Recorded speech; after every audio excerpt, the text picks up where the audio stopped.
quiero informarte que tenemos muchas más peregrinaciones. Tierra Santa, la ruta de Santiago, no te la puedes perder. También santuarios marianos, la ruta de San Pablo, la ruta de Moisés. ¿No te gustaría conocer la casa de la Virgen María en Éfeso, en Turquía? ¿O qué tal descubrir el Monte Negro, donde Moisés contempla la Tierra Santa y muere sin poder entrar en él?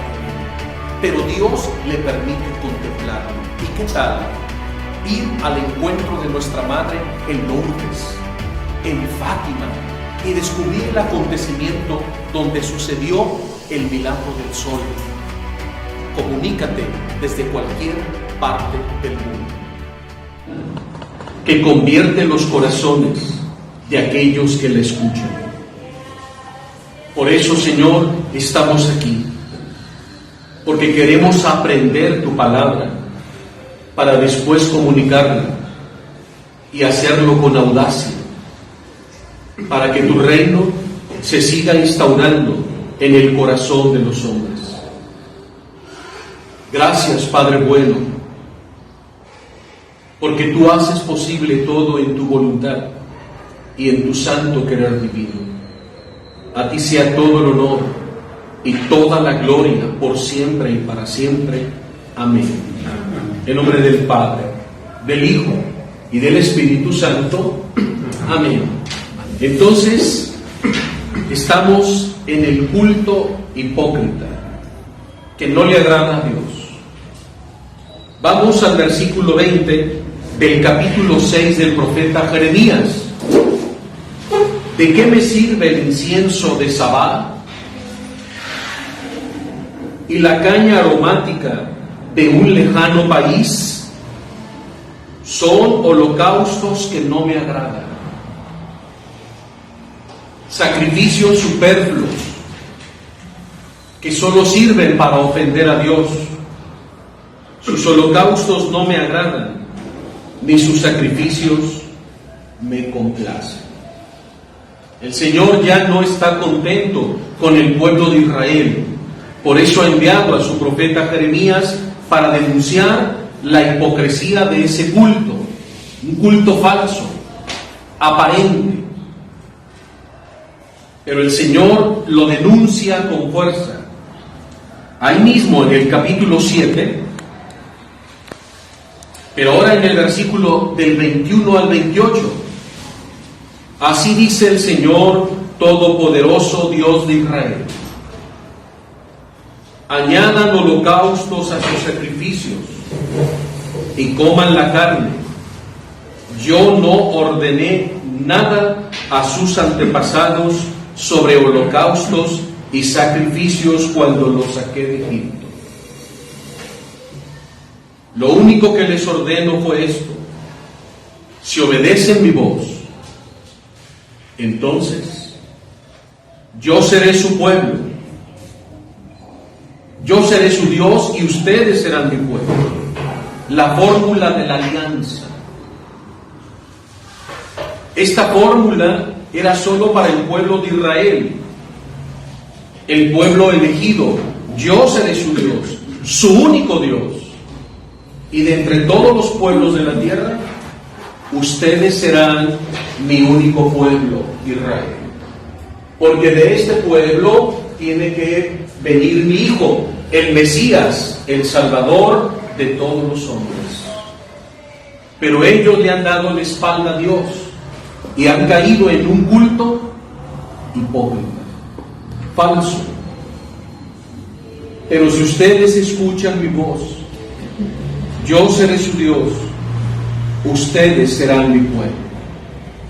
Sigan fielmente el camino que les he mandado para que sean felices. ¿Están escuchando? ¿Quieres ser feliz? Todos queremos ser felices. ¿Quién no desea la felicidad en su matrimonio? Llevarla bien, vivir en paz, tener armonía, una bonita hermandad, convivencia fraterna, ¿verdad? Tener reuniones agradables. donde todos se tratan bien, son amables, hay respeto, hay amor. Todos los seres humanos tenemos una vocación universal a la felicidad. Dios nos creó para ser felices. ¿O nos creó para ser infelices? No. Entonces, ¿de dónde viene la infelicidad? Del pecado, de la rebeldía, de la desobediencia, de la hipocresía, mentiras, odio, rencores, venganzas, resentimiento.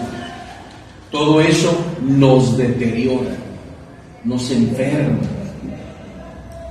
Todos esos pecados, chismes, divisiones, sectarismos, codicia, avaricia, lujuria, infidelidad, deseos de venganza, odios, distanciamientos, mentira. Ese es el camino contrario a la felicidad. Y nosotros lo provocamos. Dios no, nosotros. ¿Por qué hacemos las cosas mal? Como dice, no escuchan mi voz, no ponen en práctica mis consejos, por eso no pueden ser felices. Pero si siguen fielmente el camino que les he mandado, serán felices. Estar con Dios y con nuestra madre, pero ellos no obedecieron ni hicieron caso, siguieron las inclinaciones de su corazón endurecido. ¿Un corazón qué? Endurecido. ¿Y para un corazón endurecido hay pecado? No, ya nada es pecado. Por eso un corazón endurecido no deja de pecar frenéticamente. Porque para un corazón endurecido no hay ya conciencia de pecado. Y si perdemos la conciencia de pecado, ¿qué nos detiene? Nada. Ya nada es pecado, entonces seguimos pecando. Robando, matando, mintiendo, todo, ya nada es pecado. Es cuestión de enfoque. Y ese es un camino de infelicidad, de esclavitud. Siguieron las inclinaciones de su corazón endurecido. Me dieron la espalda y no la cara. Desde el día en que sus antepasados salieron de Egipto hasta hoy, les he enviado a mis siervos los profetas, pero ellos no han querido escucharlos. Pero no me obedecieron ni hicieron caso, sino que endurecieron su corazón y fueron peores que sus antepasados.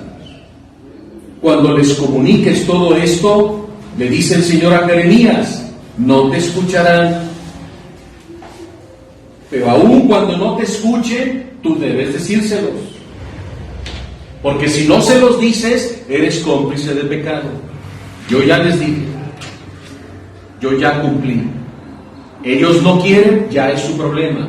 Pero yo ya les advertí, yo ya les dije, yo ya denuncié, ya comuniqué el mensaje de Dios. Ahora les toca a ellos.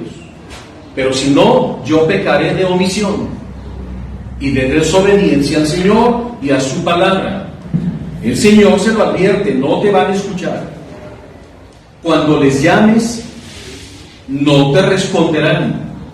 Entonces les dirás, esta es la nación que no escucha la voz del Señor su Dios y no aprende la lección. ¿Quieren que les lea mejor? ¿Sí? Esta es la nación mexicana que no escucha la voz del Señor su Dios ni aprende la lección. México se parece al Israel de esta época. La historia se repite, es una espiral. ¿Y qué le va a pasar al pueblo? ¿Qué le va a pasar? va a ser invadido. ¿Por quién? Por los babilonios. ¿En qué fecha? Ya lo saben, tienen el apunte. 587. Va a llegar el ejército y va a invadir, va a destruir la capital de Jerusalén, van a quemar y destruir el templo de Salomón y van a destruir, ¿qué estoy apuntando? El arca de la alianza. Todo va a quedar destruido. Y Jeremías será testigo de esa destrucción, tal como él les profetizó. Y el pueblo no creía. No, somos intocables. Somos el pueblo elegido. Dios no lo va a permitir. No, sí lo permitió. Aquí está el templo. Pues ya no, fue destruido. Tenemos el arca de la alianza, ya no tiene nada. Tenemos a nuestros sacerdotes, a todos los mataron. ¿Y a dónde fue llevado el pueblo? A Babilonia. ¿En qué calidad? Esclavos. Y las familias desmembradas. Tus hijos en un pueblo, tu esposa en otro, tú en otro, no se podían ver. ¿Y qué pasó con toda esa generación? Murió. ¿Dónde? En Babilonia, lejos de su tierra. ¿Fue una tragedia? ¿Necesaria? Para purificar. Y la nueva generación, después de 70 años de purificación, retornará de nuevo. Y Dios les va a permitir levantar Jerusalén y el templo. Pero pasaron una dura prueba, una dura purificación. Parecía que lo pedían a gritos, porque no obedecían y mataban a los profetas. Por eso el Señor les dice: no te escucharán, pero de todos modos tú les hablarás. Esta es la nación que no escucha la voz del Señor su Dios, no aprende la lección. La verdad ha desaparecido de su boca. Puras mentiras, sartas y sartas de mentiras, engaños, fraudes, robos, venta de órganos, gente desaparecida, plagados como una plaga que sale por todos lados de narcotraficantes, ¿verdad? Políticos corrompidos. Lo que reina es la avaricia, la codicia, el Dios dinero, el poder, la fama, honores, prestigios, asesinatos, montón de gente desaparecida, muchísima gente desaparecida, y nadie hace justicia. Todos callan. Robos, asaltos por todos lados, inseguridad en las carreteras. ¿Lo estamos viendo? Todo eso es el pecado que se ha desenfrenado en nuestra nación. Por eso somos un pueblo que ha dejado de escuchar la voz del Señor, porque nos hemos endurecido, porque le hemos dado la espalda a Dios. Solo quedará un pequeño resto fiel. Y la pregunta es: ¿y tú serás parte de ese pequeño resto fiel?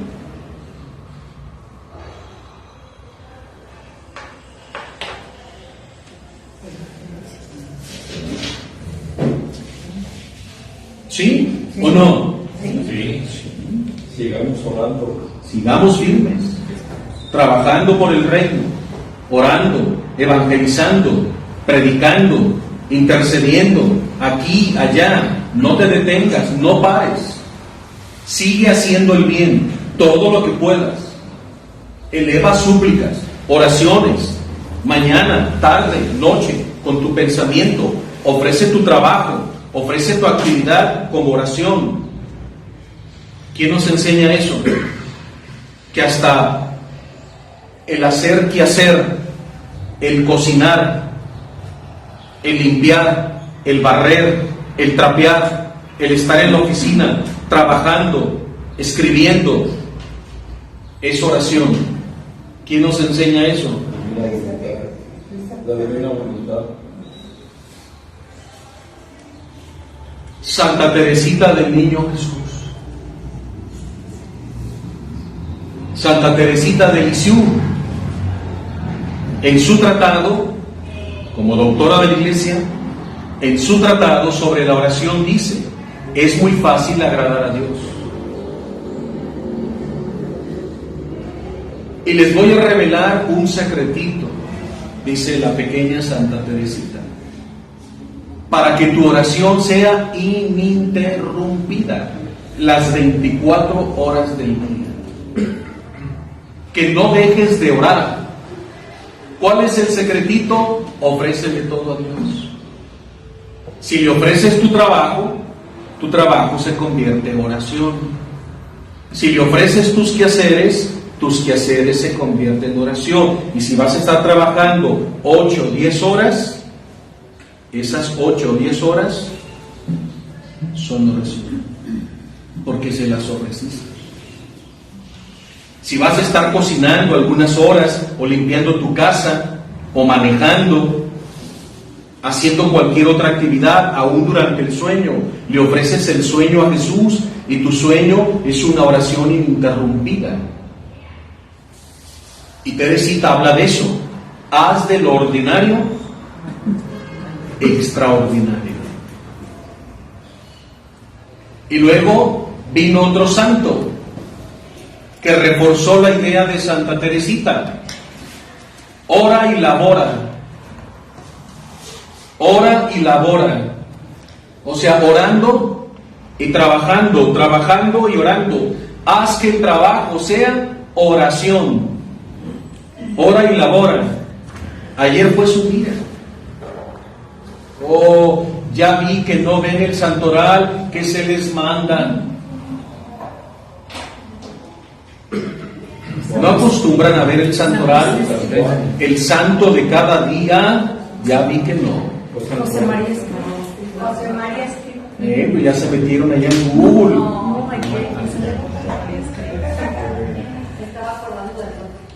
Este santo actual, San José María Escriba de Balaguer, fundador del Opus Dei,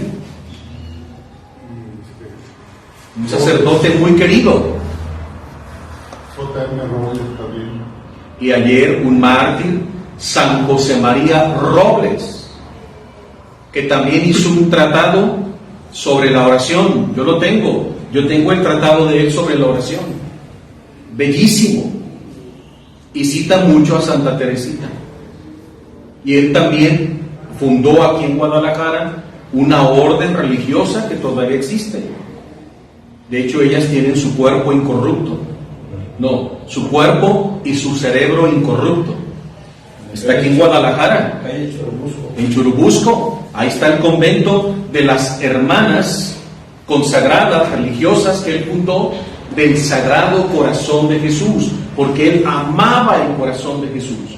Incluso ahí tienen su museo, y está su cama, su ropa, sus salvas, los sombreros que él usaba, sacerdotales, negros. Ya ves que antes los sacerdotes traían sus sotanas negras con su alzacuello y un capote negro, una capa, y su sombrero.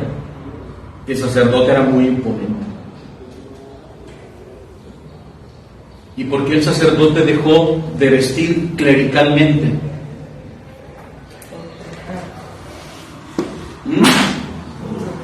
Por la famosa ley Calles, la ley de Plutarco Elías Calles, que prohibió: el sacerdote no puede vestir clericalmente, tiene que vestir como un civil cualquiera. Y como empezó la persecución, todos los sacerdotes se quitaron las vestimentas. Y luego ya cuando terminó la persecución, en vez de volver a su vestimenta, ya se relajaron. Y eso le molestaba, y todavía le molesta al cardenal don Juan Sandoval Íñiguez. Ya ven que a veces van ahí a dar su obispado los padres, a hablar con los obispos o con el cardenal, y sacan su audiencia. Y si al cardenal, cuando entraba un sacerdote a su oficina, allí en el arzobispado, se les quedaba viendo de arriba abajo. ¿Y saben qué les decía? ¿No saben qué les decía? Mira nada más. Ya ven que suele repetir 2 veces la misma palabra. Mira nada más, sacerdote baquetón.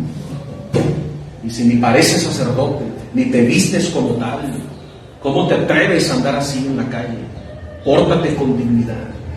¿Por qué andas así como un civil que te pierdes? Identifícate, ponte tu alzacuello, usa tu sotana, usa tu alba. ¿Por qué te mezclas? ¿O qué no quieres que la gente sepa que eres sacerdote? ¿No te da vergüenza andar así? Mira nada más, ¿dónde está tu dignidad sacerdotal? Tienes voto de obediencia, de pobreza. Demuéstralo, vístete con dignidad. Y por eso muchos padres cuando iban al arzobispado, iban y se ponían su camisa. Pero ya se le anda ahí y se la quitaban. No, pues ¿de qué se trata? Antes no, el sacerdote a donde quiera que iba se identificaba. Y la gente iba y le besaba la mano, había un respeto. Sabemos que el hábito no hace al santo, pero sí lo ayuda y lo protege. ¿Verdad que sí? ¿O no les gusta ver al sacerdote cuando anda bien vestido, dignamente con ropa clerical, sí o no? Es lo propio. Imagínate si las religiosas dejaran sus hábitos, ¿cómo se verían? Vestidas como mujeres cualquiera, ya nada las identifica. Imagínate al Papa sin su vestimenta, imagínate a los obispos sin sus vestimentas. Ya al rato falta que el sacerdote llegue a celebrar así vestido de civil. No, son tradiciones sagradas en la vida de la iglesia que se han perpetuado en 2000 años. Por eso cuando tú vas a Europa, cuando vas a otras partes del mundo donde no hubo una ley como la que implantó Plutarco Elías Calles, cuando tú vas a Europa y ves a los sacerdotes de manera ordinaria, todos están de negro con los cuellos. Solamente los mexicanos no. ¿Cómo afectó esa ley? Incluso cuando hemos llevado sacerdotes a Tierra Santa, el padre Juan Solana, ¿lo conocen? Sí. Uy, también lo regaña. Y le dice, ¿cómo estás guiando un grupo así, padre? Identifícate como sacerdote católico. Ponte tu alzacuello, usa tu camisa clerical. ¿O qué no quieres dar testimonio en las calles de Jerusalén? Los judíos nos están viendo. Y mira cómo visten ellos, los ortodoxos. Traen su talí, todos de negro, se identifican. Y tú, un sacerdote católico, andas vestido baquetón, con tu Levi's, tus tenis, tu camisa de cuadros, mezclado entre el pueblo. ¿Quién sabe qué eres tú? Un sacerdote, nadie. Hasta te pueden faltar al respeto. Y por eso hace que los padres se pongan su alzacuello. Y es correcto. Yo sí estoy de acuerdo con eso. Eso da seriedad, formalidad, respeto, amor a mi ministerio sacerdotal. ¿Sí o no? Sí. Y si tú le preguntas al pueblo, ¿quieres ver a tu sacerdote así? Todos dicen que sí. Y cuando los vemos así, hasta nos da alegría. ¿Sí o no? Por eso cuando puedan, y sea el santo o el cumpleaños o un aniversario sacerdotal de tu párroco o de tu vicario, ve a Casa Anguiano o ve a apostolado litúrgico, cómprale una camisa clerical con cuello, mira padre. Y no te preocupes de la talla. Ahí las madres te dan un ticket de cambio, si no le queda, ellos las cambian. Entonces, si ellos ven que el pueblo les regala una camisa clerical, ¿qué entienden? Pues que queremos verlos así. Es un mensaje silencioso, ¿verdad? El regalarles una camisa clerical. Sí, eso es muy bonito. Yo tuve un párroco, todos siempre lo veíamos con su alba blanca y su sotana, todo el tiempo. Y cuando llegaban los obispos lo felicitaban. Y cuando llegaba el cardenal, no, pues más. Bravo, le decía, así debes verte, que todos te identifiquen que tú eres el pastor, el párroco de esta grey. Bien, da testimonio, les decía el cardenal. El cardenal, ¿cuándo lo han visto de civil? Siempre de negro con su alzacuello y su cruz. Vean todos los obispos. ¿Se fijan? Se identifican. Entonces hay que orar por eso, porque esa ley Calles trajo muchos daños y todavía se nota eso en el clero, como hubo un relajamiento. ¿Verdad que no es correcto eso? Un sacerdote debe vestir con la mayor dignidad. Y tú ves, pues les dicen, el cardenal les decía y no lo obedecían. De hecho, cuando van al Vaticano, también lo reprenden. Por eso cuando van al Vaticano todos los sacerdotes van bien. Tienen que entrar dignos, tienen que identificarse como sacerdotes. Y tienen que portar su credencial de sacerdote, porque ellos traen consigo una credencial de sacerdote con fotografía. ¿Sí sabían eso? Sí. Con los sellos del arzobispado. ¿Sí? Así como nosotros traemos el INE, ellos traen su INE eclesial, por así decirlo, que los identifican. Porque hay sacerdotes que llegan a otros lugares y quieren celebrar, y el señor cura le dice: tu identificación, ya la revisan. Y si tienen duda, hablan por teléfono.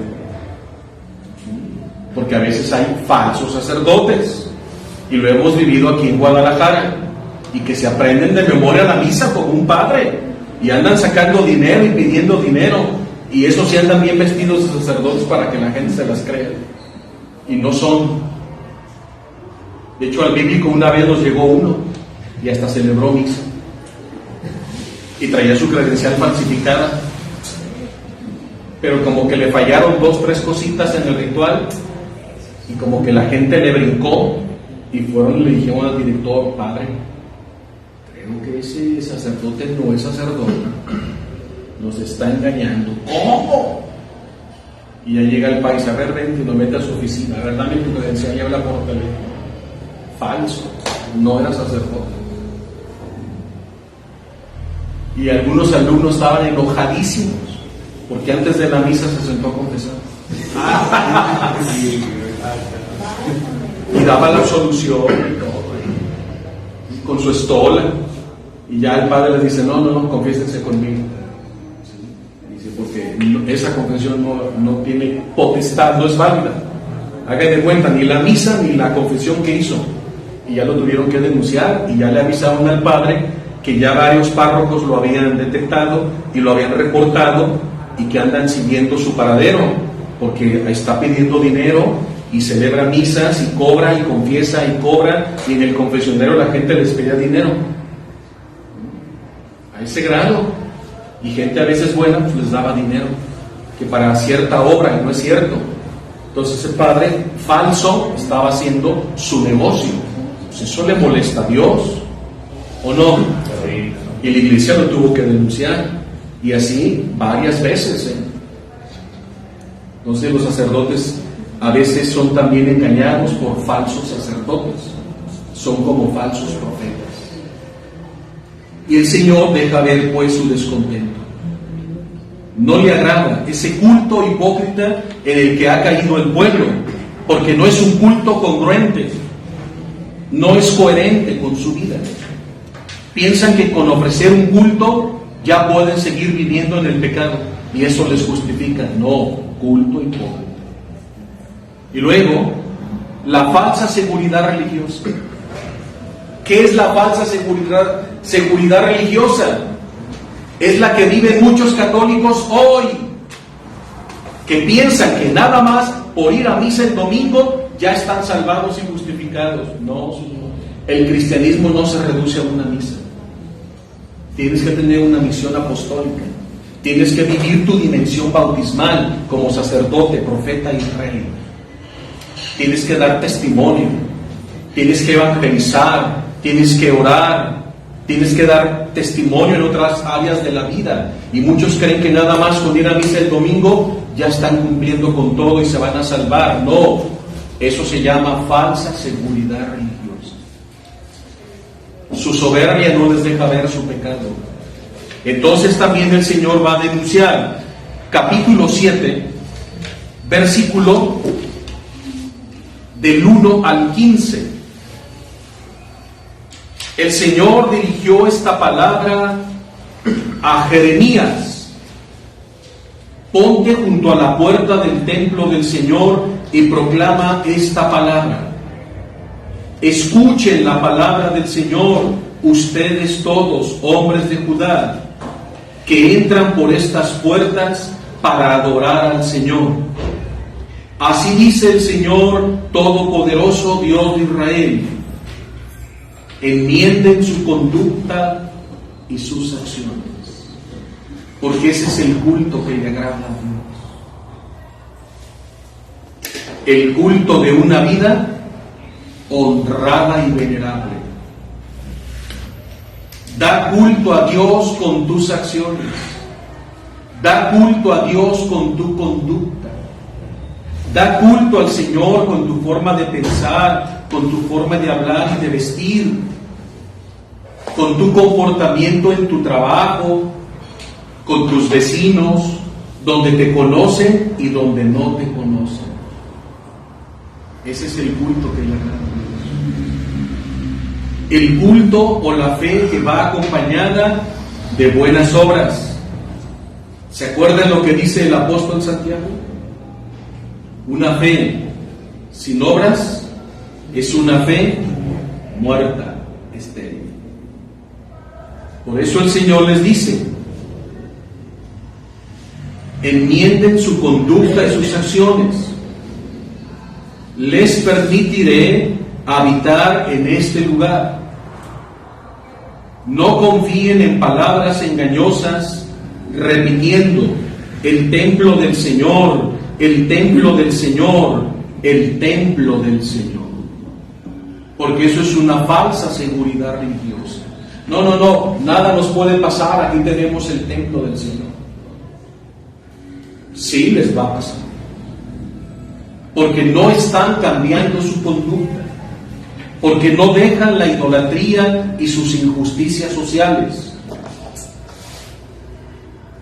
Si enmiendan su conducta y sus acciones, si practican la justicia unos con otros y no oprimen al extranjero, al huérfano y a la viuda, si no derraman en este lugar sangre inocente, si no siguen a otros dioses para su propia desgracia, entonces yo los dejaré vivir en este lugar, en la tierra que di a sus padres desde antiguo para siempre.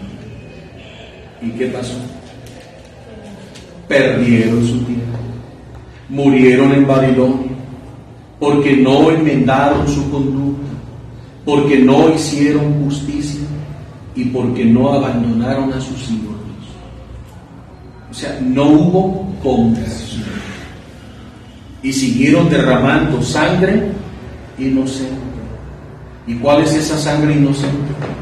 El aborto, la eutanasia, la pena de muerte, la inseminación artificial, los métodos anticonceptivos, pura cultura de amor. Y no es, estas leyes están hoy en boga. Por eso nos viene una dura purificación, porque todos somos responsables, unos más, otros menos, pero todos somos responsables. Pero ustedes confían en palabras engañosas que no sirven para nada. ¿Acaso piensan que pueden robar, matar, cometer adulterio, jurar en falso, incensar a Baal o a sus ídolos, correr detrás de sus dioses que ni siquiera conocen y luego venir a presentarse ante mí? Falsa seguridad religiosa.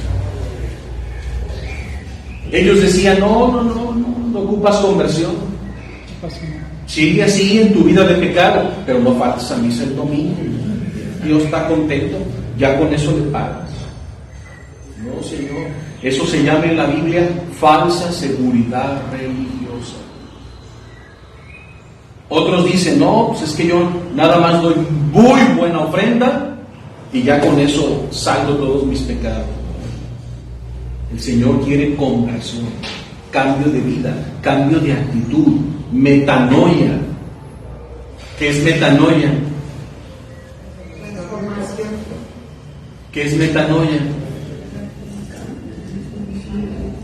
Aquí hubo un congreso en el Telmex que se llamó Metanoia y se llenó.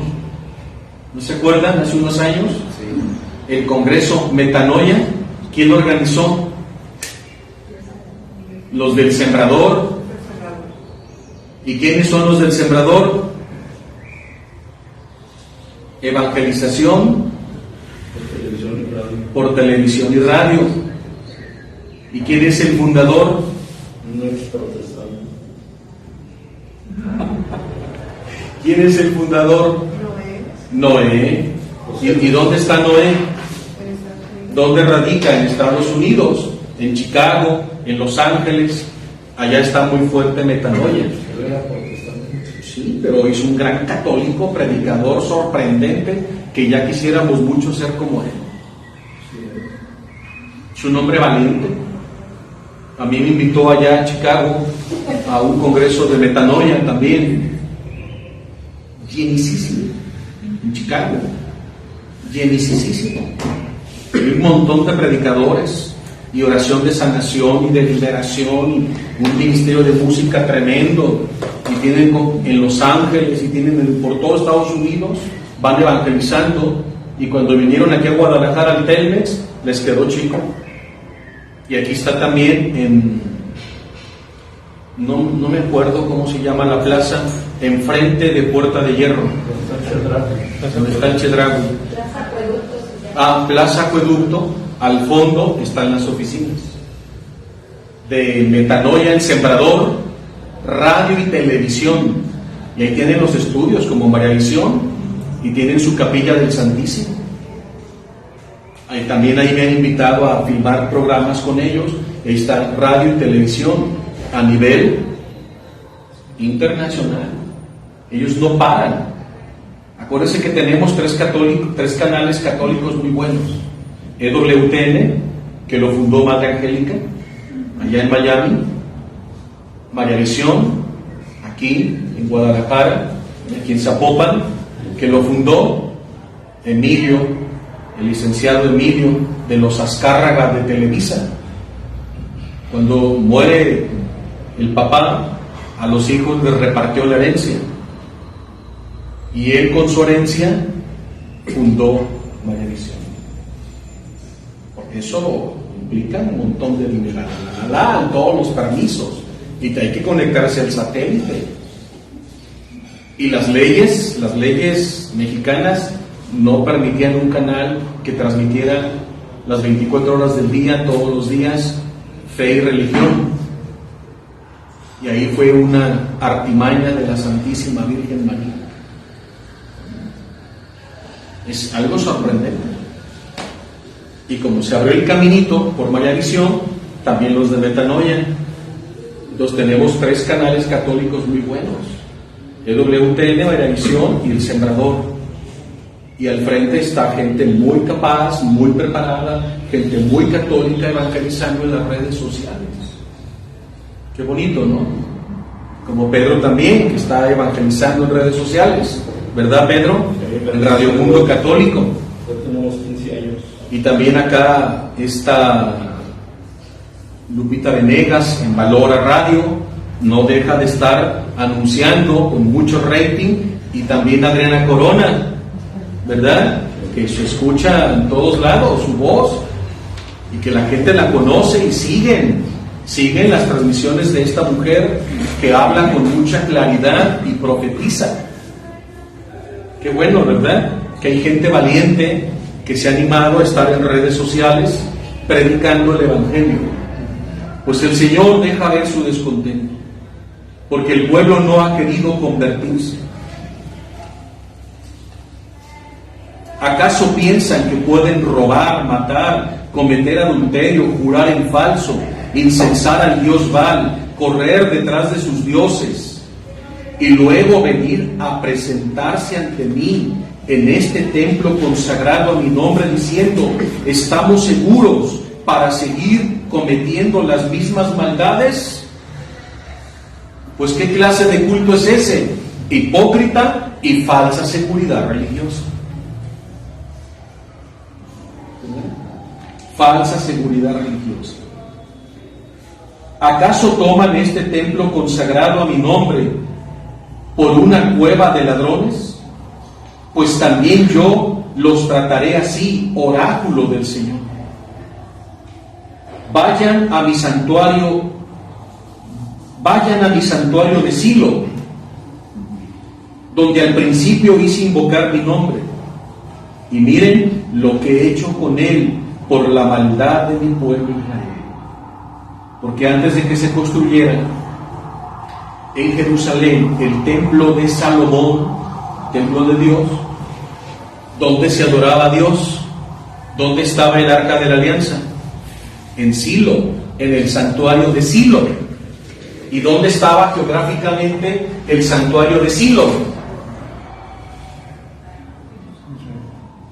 Sí, en Israel, claro, pero ¿en qué parte? ¿En el norte, en el sur, en el centro? Mira, aquí está Jerusalén, la capital de Israel.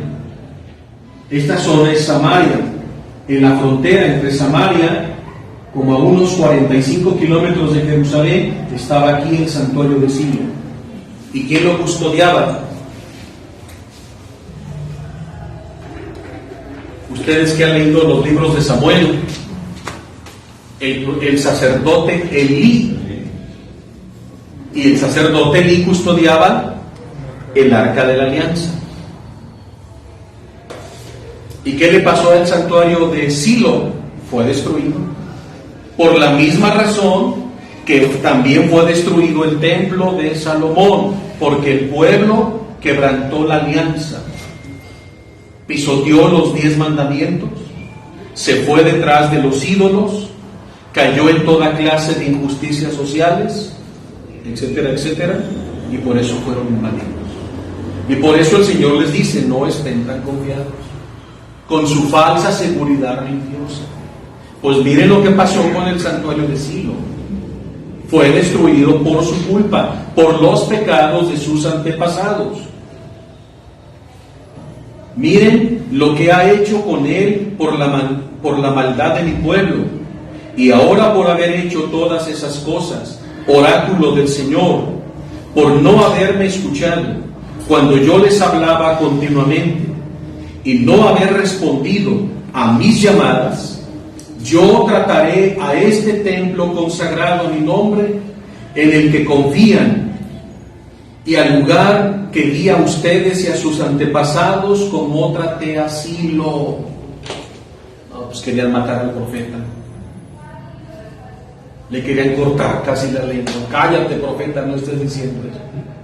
¿Cómo te atreves a decirnos que nuestro templo, que es nuestra máxima seguridad religiosa, va a ser destruido? Pues sí va a ser destruido. No son inventos míos. Dios me lo dijo y me pide que se los diga. ¿Le agradaba al pueblo este mensaje de Jeremías? ¿Lo querían matar? ¿Y no lo metieron a la fosa del estiércol? Pobre profeta Jeremías. Ahí en Jerusalén había una fosa de puro estiércol, y con cuerdas lo bajaron y el estiércol le llegaba aquí, y todo su cuerpo hundido en el estiércol. Y hay días sin comer ni beber. Cuando lo sacan, ¿cómo estaba su cuerpo? Quemado, el excremento es puro ácido. Ahí lo tenían, como diciendo, no vas a callarte, vas a seguir profetizando estas cosas, ¿quieres acabar con nuestra seguridad religiosa? No, yo no, Dios se los está diciendo, y yo soy el instrumento nada más, yo no estoy inventando nada, Dios me envía a decirse, estás loco. Y como había falsos profetas a los que les daban dinerito, ¿Qué hacían los falsos profetas? No le crean a Jeremías. Está loco, está mintiendo. Nunca nos va a pasar eso a nosotros, ¿cómo creen?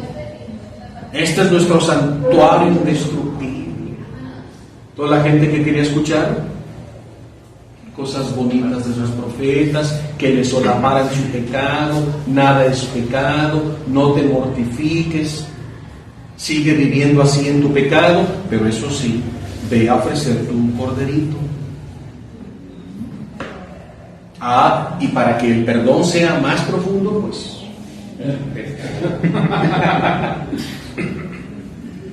déjame ahí un sobrecito y siempre te voy a hablar bonito a ti y a tus hijos. No, pues la gente, esos profetas, estos son los que creemos. Pero llega el otro que les pone el dedo en la llaga y les dice sus verdades, les denuncia sus pecados, les echa en cara su hipocresía, su idolatría, sus injusticias sociales, su derramamiento de sangre, su falsa seguridad religiosa. No, a ese eliminen. Esa voz nos fastidia. Por eso los profetas son prefiguras de Cristo.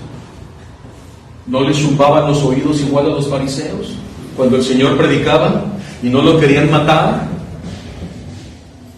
Se repite la historia. Y hoy estamos igual. Hoy estamos igual. Por eso cuánta gente confundida. Tú le dices, no, métodos anticonceptivos, son abortivos. No, pero fui con el padre y me dijo que sí. No, pues eso es ser falso profeta. No practiques yoga, es una triple idolatría. No, a mí el padre me dijo que yo iba cristiano. ¿Cómo? Entonces la gente se confunde y mientras tú avanzas y denuncias, allá te tratan todo. Y si no, eso es pecado. No, ¿cómo vas a decir yoga cristiano? ¿Es posible eso? No. ¿Existe pornografía cristiana? No, ¿verdad que no? Sí, es que esa pareja, como son católicos y están filmando un video pornográfico, pues ya es pornografía católica. Entonces sí es lícita. Y además la voy a ver con criterio. Eso es maquillar el pecado. Lo que es pecado y no puedes solaparlo o suavizarlo. Tienes que decir las cosas como son. Y eso te va a acarrear persecución, crítica, fanático, extremoso. No, tienes que advertir si no eres cómplice de pecado. ¿Cómo vas a ser cómplice de pecado? ¿Cómo le vas a decir a aquel que eso está bien cuando tú sabes que no? Por querer quedar bien con la gente, pues eso es falta de valentía, de autenticidad y de coherencia. Eso no es ser profeta. Eso es desorientar y confundir a la pobre gente. No, tenemos que ser luz de este mundo. Y eso fue Jeremías. Y les hablaba fuerte y por eso el pueblo no lo quería. Yo trataré a este templo consagrado a mi nombre, en el que confían, y al lugar que di a sus antepasados. Pero los voy a tratar como traté al santuario de Sion. Los arrojaré de mi presencia, como arrojé a sus hermanos, a toda la descendencia de Efraín. Lo mismo les va a pasar a ustedes. ¿Y les pasó? Y cuando vieron que ya entró el ejército caldeo con el general Nabuzaradán y los babilonios destruyen todo, ¿qué decía el pueblo? Jeremías tuvo razón y no le hicimos caso. Y el profeta viendo toda la destrucción. Y el pueblo lo volteaba a ver, profeta, ya callado. Mis palabras están cumplidas. Era el año 587. Y el rey Nabucodonosor manda al general Nabuzaradán, búscame al profeta Jeremías. Y ya lo llevaban cautivo. Babilonia. Ya está todavía en Jerusalén, pero ya estaba encadenado. Ya lo llegaban con todos los hombres. Él nunca dijo, no, a mí no, yo soy el profeta. No, que se haga la voluntad de Dios. Si a mí también me van a llevar cautivo, me voy cautivo. Entonces el general empieza a decir, ¿dónde está Jeremías? No lo toquen. Dice, no, pues ya lo llevan allá entre los presos. No, quítenle las cadenas. Y ya lo manda a llamar. Y le comunica el mensaje del rey. Y le dice, el rey te quiere, profeta Jeremías. Sabe que eres un hombre de Dios y que siempre dices la verdad. Dice el rey que vengas a vivir con él al palacio en Babilonia, para que desde ahí sigas ejerciendo tu ministerio profético. Y Jeremías dice, el rey le dice, si no quiere, dile que elija todas las tierras que quiera de su pueblo, de Israel, y que son suyas. Entonces Nabuzaradán le dice a Jeremías, que elijas lo que tú quieras. No quiero nada. Te invitamos a que sigas al maestro dando clic al botón rojo suscribirse que se encuentra abajo del cuadro de video. Después pulsa la campana para recibir nuestras noticias. Conoce más nuestra misión en nuestras redes sociales FIA TV. Acércate a la palabra de Dios. Soy el maestro Pepe González.